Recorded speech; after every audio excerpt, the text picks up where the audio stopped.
mud of Osaka doesn't just stick to your boots, it clings to your soul. It's May 1615, and the air is thick with the metallic tang of blood and the sulphurous stench of matchlock fire. Imagine standing on a ridge looking down at a sea of white banners, over 160,000 men, all waiting for you to die. You are Yukimura Sanada, the man they call the greatest warrior in Japan. And today, you are going to prove them right. Before the fire and the screaming, there was the silence of exile. For 14 years, Yukimura lived in the shadows of the Kudoyama Mountains, a fallen samurai stripped of his titles. While the world moved on, while the Tokugawa shogunate tightened its grip on every corner of the islands, Yukimura waited. He wasn't just sitting, he was sharpening. Every morning, he'd run the mountain trails until his lungs burned.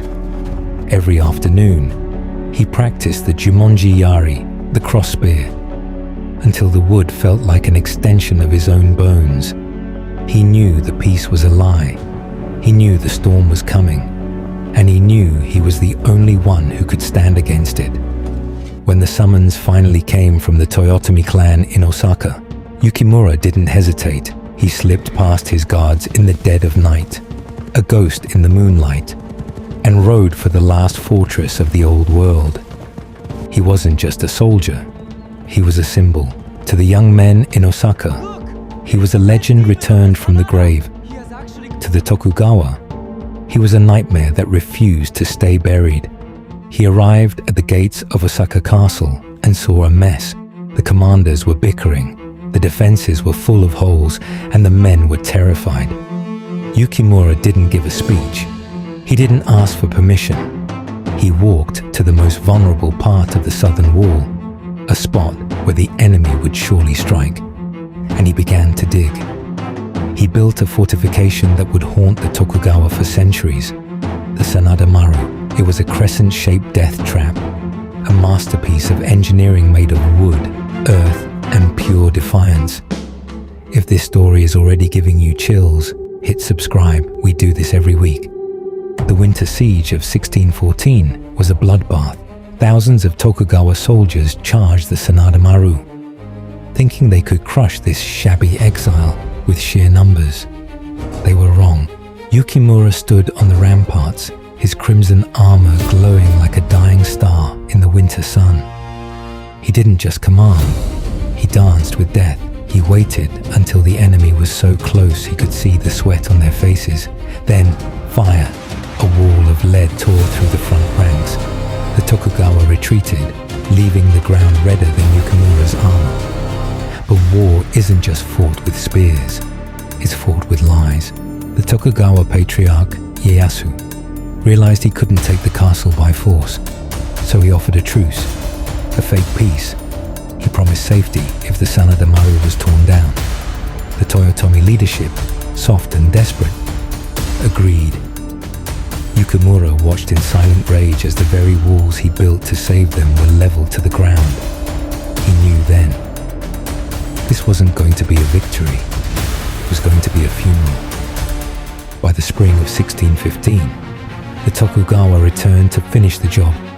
This time, there were no walls, no trenches, just two armies in the open field.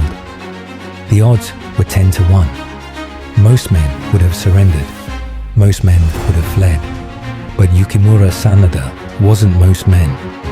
He looked at his small band of warriors, all dressed in that same striking crimson, and he told them that today they would become gods. The charge was something out of a fever dream. Imagine a wave of red silk and steel crashing into a mountain of iron. Yukimura didn't aim for the front lines. He didn't care about the foot soldiers. He had one target, the golden fan of Tokugawa Ieyasu. He wanted the head of the man who had stolen his country. He cut through the first line, then the second. The Tokugawa generals couldn't believe it. This one man, this red demon, was tearing through the greatest army in the world like a scythe through wheat. Ieyasu himself, the most powerful man in Japan, began to panic. He saw the crimson banners getting closer. He saw his elite bodyguards falling like autumn leaves. History says Ieyasu was so terrified, he actually considered taking his own life rather than let Yukimura capture him. For one brief, impossible moment, the entire history of the world hung on the tip of a cross spear. But luck is a fickle mistress. Yukimura was human. He was bleeding from a dozen wounds. His horse was exhausted. Just as he reached the inner circle, the sheer weight of numbers began to drag him down. He was pushed back, inch by agonizing inch. He took refuge in a small shrine, the Chosetsu Inn, gasping for air, his crimson armor now dark with his own lifeblood. He didn't scream. He didn't beg. When the Tokugawa soldiers finally surrounded the shrine, they found him sitting calmly. He looked at the man who stepped forward to take his head, a man named Nishio Nyuemon, and he simply said, "I am Yukimura Sanada. My head is a worthy trophy. Take it." He died as he lived, with a dignity that made his enemies weep. Osaka Castle fell that day. The age of the samurai, the age of true warriors, began its long, slow decline. But the name Sanada never faded. They say that even now, when the wind howls through the ruins of Osaka, you can hear the faint sound of iron on iron. You can see a flash of red in the mist, because a man can be killed and a castle can be burned. But a legend is immortal. Yukimura Sanada was the Achilles of his age, a man who chose a short, glorious life over a long, forgotten one. And in the end, he won. Not the battle, but the memory. Until the next story,